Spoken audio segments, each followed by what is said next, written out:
make a difference.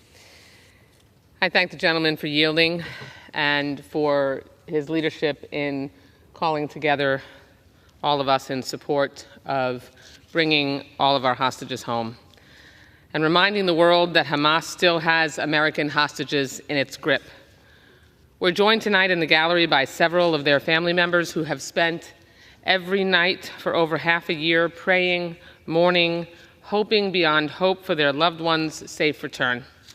Our number one job as elected officials is providing for the safety, security, and integrity of the American people.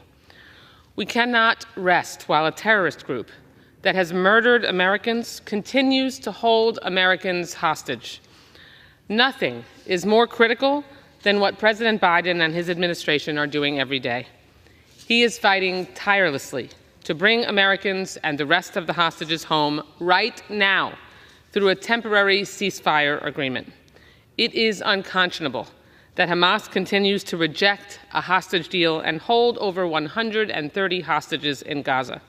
It is despicable that these sick, violent fiends refuse to allow the hostages to be reunited with their families and cling like vultures to the remains of innocent civilians they have tortured, starved, and murdered in order to use them as political leverage. Our message to these families, our regional partners, and the American people is consistent and clear. Hamas must not succeed. The hostages must come home. 2 weeks ago, I joined my colleague from Illinois, and we both led, side by side, congressional delegations, I of women members of Congress, where we met with the parents of Hirsch Goldberg Poland, who we have met with numerous times, and many of the family members that are here tonight. Rachel and John are here tonight as well, and their strength and commitment alongside all of the American families to be reunited with their loved ones is inspiring. The love of a parent knows no bounds. Once the hostages are released, we look forward to welcoming you all back to this chamber in celebration of your families being made whole again. Please know that I, personally and on behalf of my constituents, carry all of your loved ones in my heart each and every day.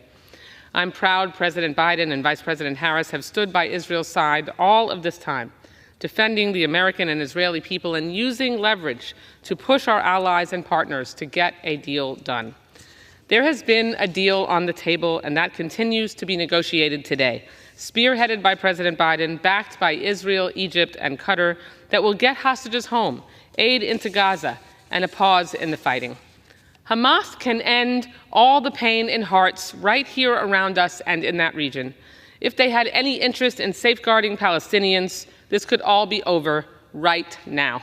Egypt, Qatar, and leaders with leverage must insist that Hamas accepts this deal. Anyone who wants to see a temporary ceasefire, the release of hostages, and a just and lasting peace must demand it of Hamas. It has been 186 days. Our fellow Americans must come home now. Those who have been lost must be brought home and laid to rest. And until that day, we will continue to stand together, arm in arm with these families and with our ally Israel. Thank you. Thank the gentleman, and I yield back. Thank you, Mr. Speaker. May I inquire how much time remains?